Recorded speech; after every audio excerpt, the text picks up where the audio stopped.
Esselamu aleykum və rəhmətullahi və barakatuh. Əziz və qiymətli cəmaət, Allah Taala'nın müvəffəqiyyəti, onun yardımı və köməkliyi ilə təcvid dərslərimizə davam edirik. Bugünkü mövzumuz sukunlu mim haqqındadır. Sukunlu mim haqqında. Sukunlu mim dedikdə mim hərfi üzərində olan sukun nəzərdə tutulur. Mim hərfi üzərində olan bu sukun, sakin oxuma əlaməti nəzərdə tutulur. Sukunlu mimlə əlaqəli 3 hökm vardır. Sukunlu mimlə əlaqəli 3 hökm vardır. Bunlardan birincisi izhar, ikincisi idğam, üçüncüsü ise ixfədir. İzhar, idğam, ixfə. Mim hərfi məxrəci dodaqlarda yerləşdiyi üçün bu qaydalara əl-izharu şəfəvi, əl-idğamu şəfəvi, əl-ixfəu şəfəvi də deyilir. Gəlin yazaq. Əl-izharu şəfəvi birbaşa oxunuşu. Əl-izharu əş-şəfəvi. Əl-izharu şəfəvi. İkinci, əl-idğamu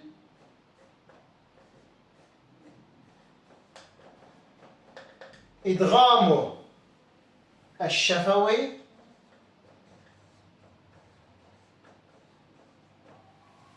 Üçüncü, əl-ixfəu əş-şəfəvi. Mim hərfi məxrəci dodaqlar olduğu üçün əş-şəfədən bu hökmlər də əl-idğamu şəfəvi, əl-izharu şəfəvi və əl-ixfəu əş-şəfəvi deyə adlanır. Bugün biz öyrənəcəyik əl-ixfəu əş-şəfəvi haqqında. Qiymətli cəmaət, sukunlu mimdən sonra B hərfi gələrsə, bu zaman mim hərfi B hərfində gizlənəcək və bu gizlənmə 2 hərəkə miqdarında davam edəcəkdir. Qur'an-ı Kərimin hər hansı bir yerində sukunlu mimdən sonra B hərfi gələrsə,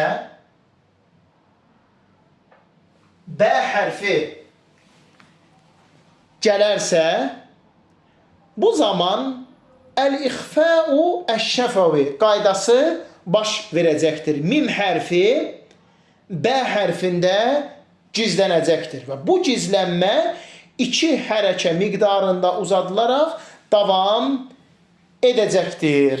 Buna aid nümunələr söyləyək.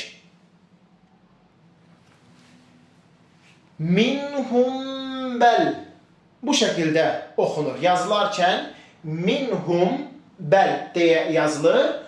Oxunuş isə minhum bəl şəklində oxunur. Bu şəkildə oxunmağının səbəbi sukunlu mimdən sonra B hərfi gəlməsidir. Sukunlu mimdən sonra B hərfi gəlməsi bu təcvid qaydasının adı adlanır əl-ixfəu əş-şəfəvi. Əl-ixfəu əş-şəfəvi. Sukunlu mimdən sonra B hərfi gələrsə, bu zaman mim hərfi B hərfində gizlənir. Minhum bəl. Minhum bəl. 2 hərəkə miqdarında tutulur. Başka bir numune Kur'an-ı Kerim'den söyleyek. يَوْمَهُمْ بَارِزُونَ يَوْمَهُمْ بَارِزُونَ يَوْمَهُمْ بَارِزُونَ Hum barizune okunur. Mim harfinden sonra B harfi gelmiştir. Sukunlu mim harfinden sonra B harfi gelen zaman mim harfi B harfinde gizlenir. İki hərəkə miqdarında. Baxın. Hum barizune şəklində okunur. Daha hum barizune yox. Hum barizune yox. Hum barizune şəklində okunur.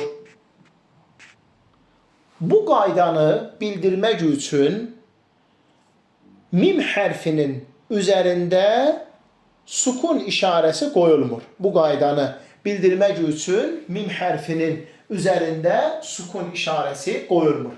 Bugün bizlər sukunlu mimlə əlaqəli hökmlərdən birincisini öyrəndik. Əl-ixfəu əş-şəfəvi. Əl-ixfəu əş-şəfəvi. Sukunlu mimdən sonra B hərfi gələrsə, mim hərfi gizlənir və iki hərəkə miqdarında oxunur. Hum barizune şəklində və digər nümunələr. Qur'an-ı Kerimdə mim hərfindən sonra B hərfi gələndə mim hərfinin gizlənilərək iki hərəkə miqdarında oxunması.